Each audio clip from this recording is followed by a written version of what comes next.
Do you have any recommendations for either K-12 or higher ed CS educators about how to improve diversity, equity, inclusion?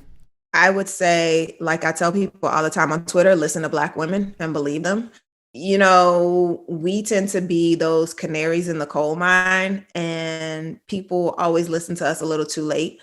I would say also taking away the idea of focusing on numbers, right? There's so much emphasis on we want to get X number of students from this demographic, and we want to make sure that we have X number of women, X number of Black, Latina, Native. That's not representative of a good measurement, because you can get numbers, but how many people are you going to keep? And there's a difference between getting them in the door and keeping them there. And people don't understand or appreciate the importance of being seen.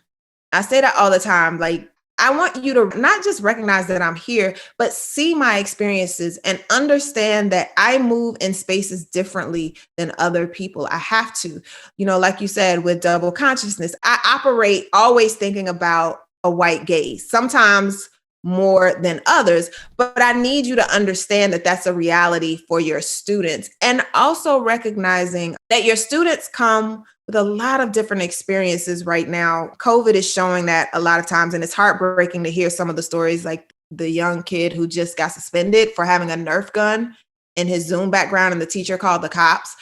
It's those kinds of issues that are flooring when you think about people right now, educators especially, tout this idea of diversity and inclusion and equity. But then when something like that happens, they're quick to do exactly what they've always done, which is pick up a phone and call the police instead of trying to stop for a minute and process, and recognizing that diversity does not mean you have an inclusive or an equitable environment. It just means that you've dumped a bunch of different people from different identities into one pool.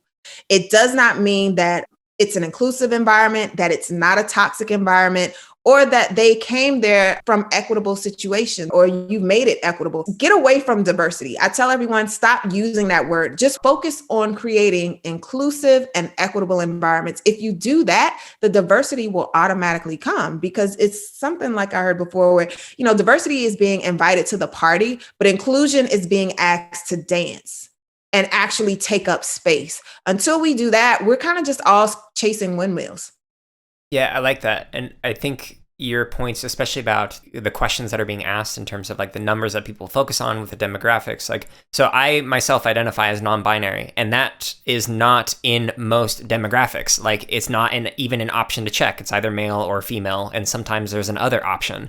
The kinds of questions that you're asking and the numbers that you're collecting aren't representative of it. But then we actually go, like you mentioned earlier, with intersectionality. It's not just the fact that I have these identities that are labeled as silos. Like, it's how they interact with each other and whatnot that for me is extremely important as an individual.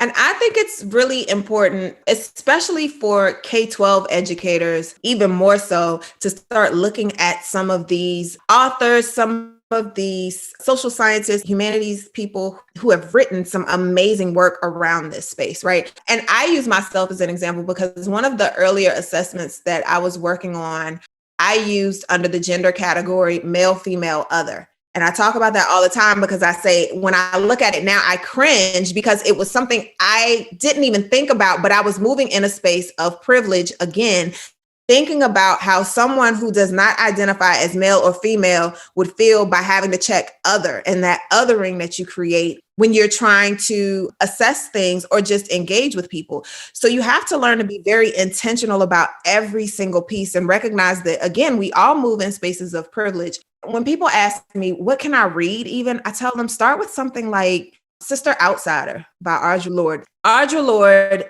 she's amazing in her writing about all of the facets of her identity of being a Black queer woman and having to deal with these issues of age, race, class, gender, and sexuality, and how they all overlap and intersect, and how pivotal they all are to who she is and her experiences navigating in the world. I think it would give so many educators a better understanding of all of the layers that their students bring to the table when they show up, either in Zoom or if it's back in the classroom or anywhere else. And not only that, like I said, people don't understand enough how the experiences of their students who have certain identities are identical to their colleagues. If your students are having issues, then your colleagues are as well. The difference is that your colleagues probably are not going to share it as much because there's issues, like you said before, promotion, hiring, just concerns about bias and discrimination from a number of different angles, be it based on race, sexuality, gender.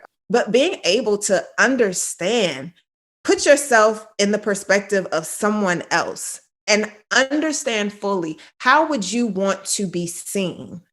And how would you want others to see you? And then move in that way that you are always making sure that whoever's in front of you, even if they're not in front of you, they are still seen in the conversations, in the work you do, because they know that in the back of your mind, you're always thinking about outside of yourself. That's really hard for people to do, but you have to be very intentional about it. This excerpt of the CSK8 podcast is from episode number 55, which is titled Nicki Washington is Unapologetically Dope. You can listen to the full episode as well as hundreds more by searching for the CSK8 podcast or by going to jaredoleary.com.